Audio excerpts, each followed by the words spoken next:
नमस्कार, ESPN 9 news में आपका स्वागत है। देश भर में लोकसभा चुनाव की चर्चाएं जोरों पर हैं। इस बीच प्रधानमंत्री नरेंद्र मोदी ने रविवार को राजस्थान के बांसवाड़ा में एक चुनावी रैली को संबोधित किया। इस रैली में उन्होंने कहा कि कांग्रेस सत्ता में आती है तो वह मुस्लिम लोगों को देश की संपत्ति बांट देती है। उन्होंने कहा कि पूर्व प्रधानमंत्री मनमोहन सिंह की सरकार ने कहा था कि देश की संपत्ति पर पहला अधिकार मुसलमानों का है। ऐसे में अब राजनीतिक सरगर्मियां तेज हो गई हैं।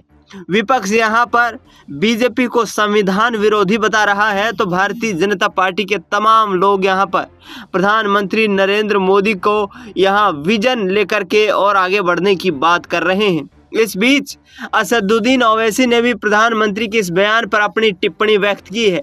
उन्होंने कहा है कि देश में संविधान की धज्जियां भारतीय जनता पार्टी के द्वारा उड़ाई जा रही हैं। लोकसभा का चुनाव है और ऐसे में प्रधानमंत्री नरेंद्र मोदी जिस तरीके के बेतुके बयान दे रहे हैं उससे देश का लोकतंत्र सुरक्षित नहीं रह सकता है। सुनिए क्या कुछ कहते नजर आ रहे हैं असदुद्दीन ओवैसी। अमित शाह और नरेंद्र मोदी सीमांचल की जनता की तौहीन कर रहे हैं घुसपैठी कहकर। 10 साल से वो क्या सो रहे थे? हमेशा इसको घुसपैठी का इलाहा करार देते हैं। तो इससे ये बात साफ जाहिर हो रही है कि वो एनपीआर एनआरसी के जरिए तकलीफ पहुंचाना चाहते हैं। और सीमांचल की जनता के लिए आपने एयरपोर्ट क्यों नहीं बनाया वहाँ पर?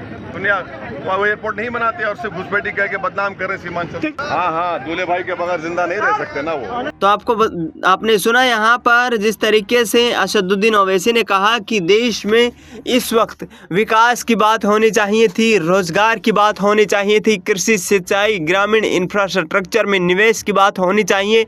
वहाँ पर बीजेपी और खुद प्रधानमंत्री नरेंद्र मोदी एक संवैधानिक पद पर बैठकर संविधान की धज्जियां उड़ा रहे हैं और धार्मिक मुद्दों पर उल्टे सीधे बयान दे रहे हैं। ऐसे में बीजेपी अब कहीं ना कहीं हिंदुत्व का कार्ड खेलने की कोशिश कर रही है और इसका चुनावी फायदा उठाने की कोशिशें की जा रही हैं।